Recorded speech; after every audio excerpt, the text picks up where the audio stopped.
Hello students, প্রতিদিনের মতো আজকে আবার আমি একটি নতুন ভিডিও নিয়ে হাজির হয়েছি। আজকে আলোচনা করব সেকেন্ড সেমিস্টার মাইনর সোশ্যোলজির একটি প্রশ্ন নিয়ে আজকে আলোচনা করব। প্রশ্নটি হলো, স্বয়ংসম্পূর্ণ গ্রাম বলতে কি বুঝো? স্বয়ংসম্পূর্ণ গ্রাম বলতে কি বুঝো? স্বয়ংসম্পূর্ণ গ্রামের বৈশিষ্ট্য লেখো। স্বয়ংসম্পূর্ণ গ্রাম বলতে কি বুঝো? স্বয়ংসম্পূর্ণ গ্রামের বৈশিষ্ট্য লেখো। তোমরা যারা আমার চ্যানেলে নতুন তারা চ্যানেলটিকে সাবস্ক্রাইব করে নেবে, তাহলে সবার আগে নোটিফিকেশন তোমাদের কাছে পৌঁছে যাবে। উত্তরে কি বলছে? গ্রামীণ সমাজ ও অর্থনীতিকে স্বয়ংসম্পূর্ণ বলার অর্থ স্বনির্ভরতা প্রতিপন্ন করা। স্বয়ংসম্পূর্ণ গ্রামে বসবাসকারী ব্যক্তিবর্গের মধ্যে কি হয়?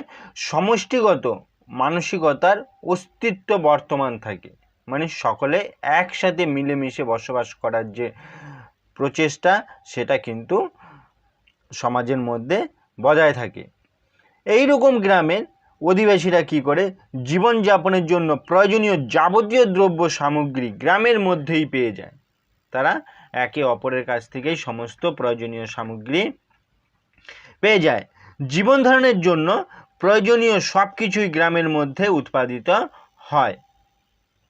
সহজ কথায় দুর্বল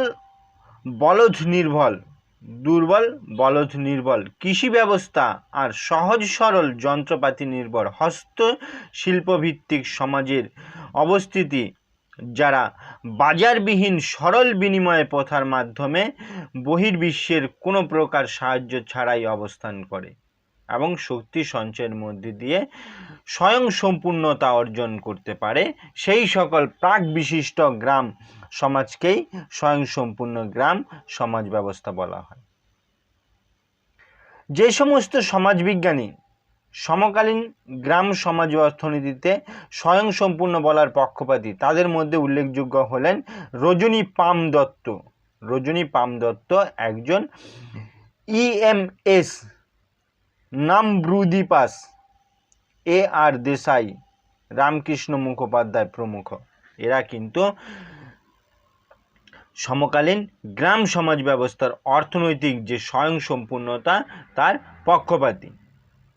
এবার বলছে স্বয়ংসম্পূর্ণ গ্রামের বৈশিষ্ট্য। কি বলছে? সুদীর্ঘকালের ঐতিহাসিক পার্থেয় স্বয়ংসম্পূর্ণ গ্রাম সমাজের অভ্যন্তরে কতগুলি বৈশিষ্ট্য গড়ে তোলা হচ্ছে। সেই বৈশিষ্ট্যগুলি কি বিস্তারিতভাবে আলোচনা করা যায়। সেগুলো কি কি? 1 নম্বরে বলছে মার্ক্সীয় থিসিস অনুযায়ী সমকালীন ভারতের গ্রামীণ সমাজ ছিল কি? স্থবির বা গতিহীন। সামাজিক সচলতা ছিল না তখন, কারণ গ্রামগুলি ছিল সম্পূর্ণ বিচ্ছিন্ন।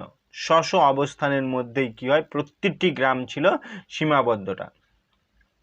এক একটি ছোট ছোট গ্রাম, সেই গ্রামের মধ্যেই কি ছিল? নিজেদের মধ্যেই তারা সীমাবদ্ধ ছিল। 2 নম্বরে কি বলছে? সমকালীন ভারতের বৃত্তি ছিল বংশগত। জাতভেদ প্রথা অনুযায়ী গ্রাম সমাজের ব্যক্তিবর্গের বৃত্তি নির্ধারিত হতো জন্মসূত্র ধরে। 3 নম্বরে কি বলছে? পার্ক ব্রিটিশ ভারতের গ্রামীণ সমাজের বাজার ছিল অপরিবর্তনশীল। তখন বাজারের কিন্তু কোনো পরিবর্তন হয়নি। 4 নম্বর বলছে সমকালীন গ্রাম সমাজে উৎপাদন ব্যবস্থা নিয়ন্ত্রিত ও পরিচালিত হতো স্থানীয় চাহিদা, মানে গ্রামবাসীর চাহিদার পরিপ্রেক্ষিতে। তারপরে তারা ছিল কি? স্বনির্ভর। গ্রাম সমাজের একটি উল্লেখযোগ্য বৈশিষ্ট্য হলো বাজারবিহীন পরিস্থিতিতে, মুদ্রাবিহীন অর্থনীতিতে সাকিব বিনিময় মাধ্যমে তারা কি করে? একে অপরের সাথে ভারসাম্য বজায় রাখে। 6 নম্বর কি বলছে? মুদ্রা বাজারবিহীন গ্রামীণ অর্থনীতিতে কি হচ্ছিল? দ্রব্য মূল্যমান এবং নির্ধারণ বন্টনের ক্ষেত্রে যজমানি প্রথার কি হচ্ছিল? গুরুত্ব অপরিসীম। যজমানি প্রথা ছিল কিন্তু তৎকালীন পরিস্থিতির অর্থনৈতিক অভাবনীয় একটা ব্যবস্থা। 7 নম্বর কি বলছে?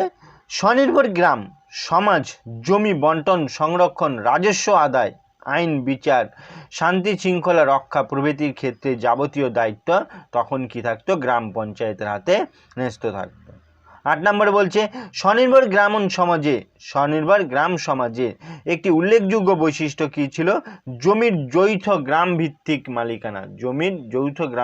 মালিকানা। ফলে কি হয়েছিল? ব্যক্তিগত মালিকানার মাধ্যমে ব্যক্তি স্বাতন্ত্র্যবাদের কোনো সুযোগ এখানে ছিল না। অধিকাংশ মানুষই ছিল কৃষিজীবী। তখন অধিকাংশ মানুষ কৃষিজীবী ছিল, কৃষি ব্যবস্থার উপরেই তারা কি ছিল? নির্ভরশীল ছিল। গ্রামভিত্তিক ও যৌথ মালিকানার অধীন ছিল সমস্ত জমি। তারপরে কি ছিল?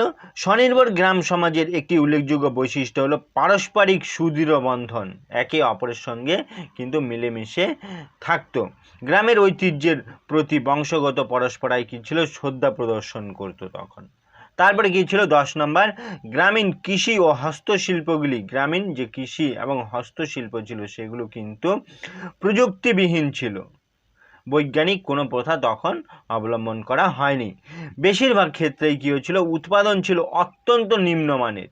পেশাগত বৈচিত্র্যহীনতা ও উৎপাদনের প্রযুক্তিহীনতা কি ছিল? তৎকালীন গ্রামীণ সমাজের একটি অন্যতম বিশেষ বৈশিষ্ট্য ছিল।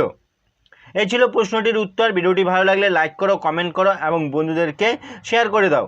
আজকে এই পর্যন্তই, পরের ভিডিওতে আবার দেখা হবে।